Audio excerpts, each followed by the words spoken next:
of those days to where you just didn't know if you were going to make it through the day? Well, I have.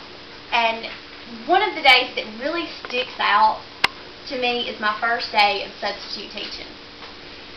I remember I had my head in my hands, and I heard a child yell from across the room, "Are you okay, Miss Katie?" And as I went to look up, I realized, looking at these 30 kindergartners, I realized that I had to take care of these kids. I couldn't just get up and walk out. I read this book before I started substituting, and it said, you'll have your good days and you'll have your bad days, but 3 o'clock will come. 3 o'clock did come, and I've seen many 3 o'clocks come and go over the last 5 years that I've been a substitute teacher.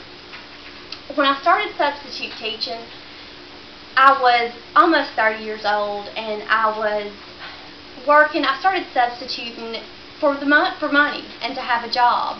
I really didn't think that I would have a long career, go back to school for education.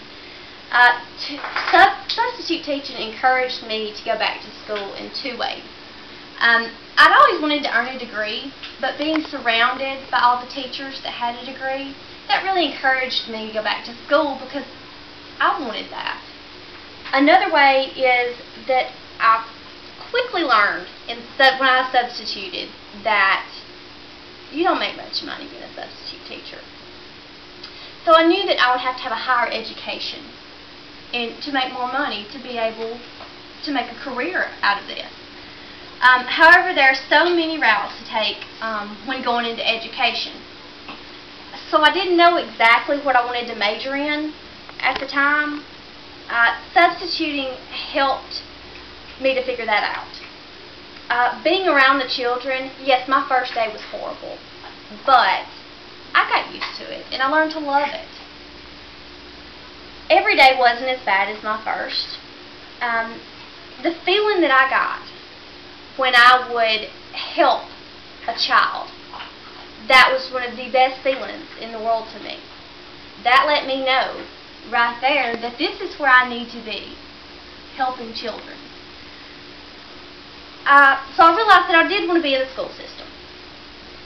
Talking to the teachers, that helped me in seeing where I wanted to be in the school system, because I would talk to kindergarten through 12th and even special needs, and they would tell me the pros and the cons of teaching their grade, and that really helped me to narrow it down to where I wanted to be. I knew that I didn't want to be an elementary school teacher or a junior high teacher.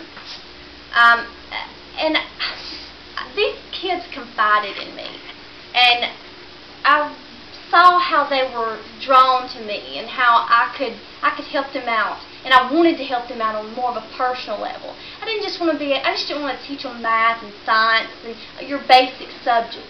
I wanted to help them out on more of a personal level, and that would be counseling. So when I did go back to school, I narrowed my major down to educational psychology. Children can be testing at times, and what's funny about it is that they taught me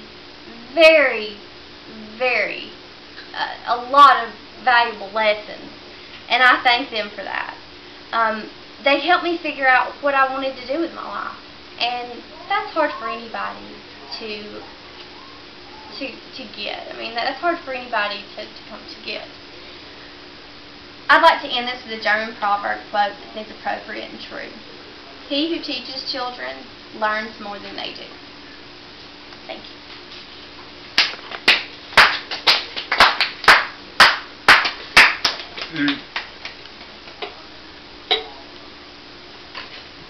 That's